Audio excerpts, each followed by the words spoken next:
Λοιπόν, Δημοτική Πινακοθήκη Αγίου Νικολάου Κρήτης, στην Κρήτη, πάντα στην Κρήτη, Δεκέμβρης του 2012, με ατομική έκθεση της αφεντιάς μου εδώ, να σας ξαναγήσω. Έλα, πάμε.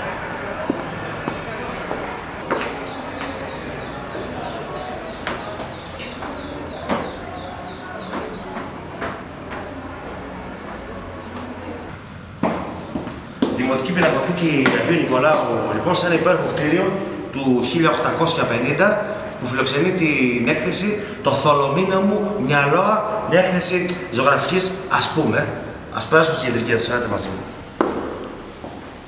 Τα έργα ήταν πολλά και ζορίστηκα να τα στήσω. Ξεκίνησα με τον Ευαγγελισμό, έναν Ευαγγελισμό καμένο από το φως, και πήγα στην προσευχή των γυναικών. Συνέχισα με τον Έλα Γκέι, το βομβαρδιστικό που έριξε τις ατομικές βόμβες, και δίπλα μου ήρθε να βάλω τις μαντώνες, κορίτσια δηλαδή, που θυλάζουν. Οι κοπέλες αυτές ζωγραφίστηκαν εκ του φυσικού και είναι συμπολίτησές μας, φίλες μου, ζουν όλες εδώ στον Άγιο Νικόλαο, γι' αυτό και ήταν έτσι ιδιαίτερο το ότι εκτέθηκαν εδώ. Έβαλα στην ίδια αίθουσα και πυρηνικές δοκιμές, επιστήμονες παρακολουθούν πυρηνικές δοκιμές, και κάποια πορτρέτα μικρά σε χαρτί έτσι κολλημένα στον τοίχο.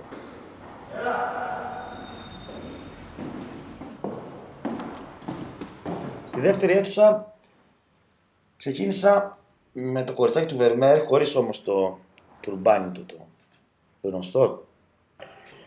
Και πήγα σε αυτά τα έργα που μου αρέσουν πολύ μαζί. Είναι η Αφροδίτη της Μήλου και δίπλα το πλαστικό της ανάτυπο, ας πούμε, αυτό το μανεκέν βιτρίνας.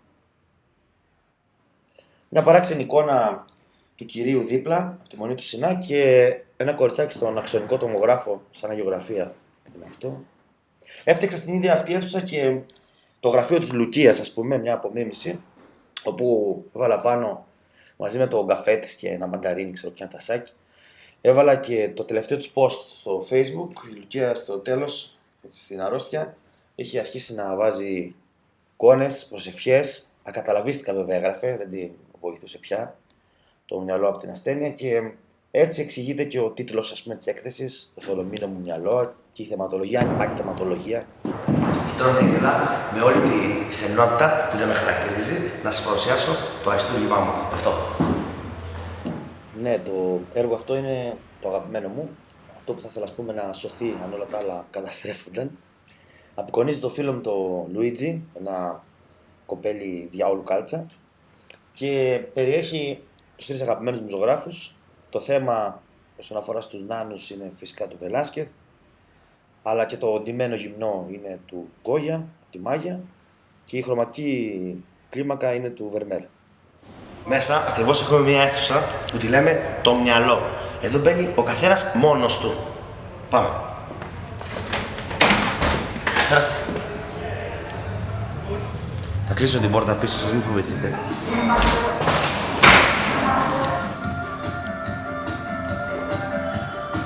Το μυαλό, αυτή την παράξενη αίθουσα, την εμπνεύστηκα από το κτίριο περισσότερο. Το κτίριο με πήγε δηλαδή, να στήσω τα έργα έτσι. Έφτιαξα 3 δωμάτια, τα διαμόρφωσα δηλαδή, με κεριά και πίνακες ζωγραφικούς, άναρχα έτσι, τοποθετημένους μαζί με ό,τι υπήρχε στο κτίριο. Αυτά ήταν αποθήκες, τα δωμάτια. Ο κόσμος είναι μια σταλιά. Στο κεντρικό διάδρομο είχα μια προβολή. Στο θολωμένο μου μυαλό. Και ρωτάτε, τι θα συμβεί με τα παιδιά. Και φτάνοντας στη βιντεοπροβολή, είχε σε ένα δωμάτιο δεξιά την κεντρική αίθουσα του μυαλού, ας πούμε, που θύμιζε λίγο το εργαστήριο μου, λίγο ένα χάος εκεί μέσα. Σχεδόν τα πέταξα. Για την ακρίβεια είχα βάλει τα έργα έτσι, που δεν χωρούσαν σε άλλες 2 αίθουσες, και μετά συνέλαβα ότι μπορούσαν να παρουσιαστούν και με αυτόν τον τρόπο. Τα πείραξα βέβαια πάλι, έτσι κάνουμε. Η αίθουσα αυτή ήταν η μόνη που ήταν φωτισμένη έντονα, και γύρω γύρω είχε, ας πούμε, όπως μου είπε ένας φίλος μου, εγώ δεν το είχα σκεφτεί, άναρχα τοποθετημένα ντοκουμέντα των τελευταίων 50 ετών. Όχι όμως με μια ιστορική διάθεση, ας πούμε, τόσο, όσο με μια έτσι, προσωπική ενός μυαλού θολωμένου.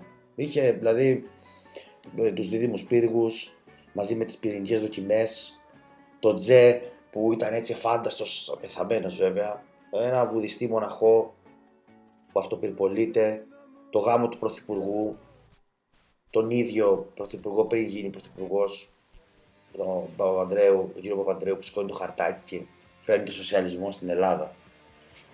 Ναι, το προστάσιο της 17 Νοέμβρη, τα αρχαία, πάντα τα αρχαία, μας κυνηγάνε τα αρχαία, τα γάλματα αυτά που μας βαραίνουν τα χέρια, μας κάνουν και περήφανος. Όμως Sex Pistols, Tiananmen,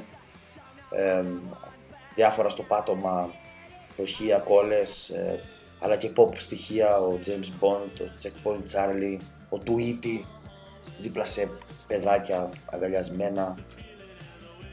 Ναι, έτσι μια προσωπική, ας πούμε, πολύ προσωπική και καθόλου αντικειμενική ματιά video games, τα πουλόχαρτα,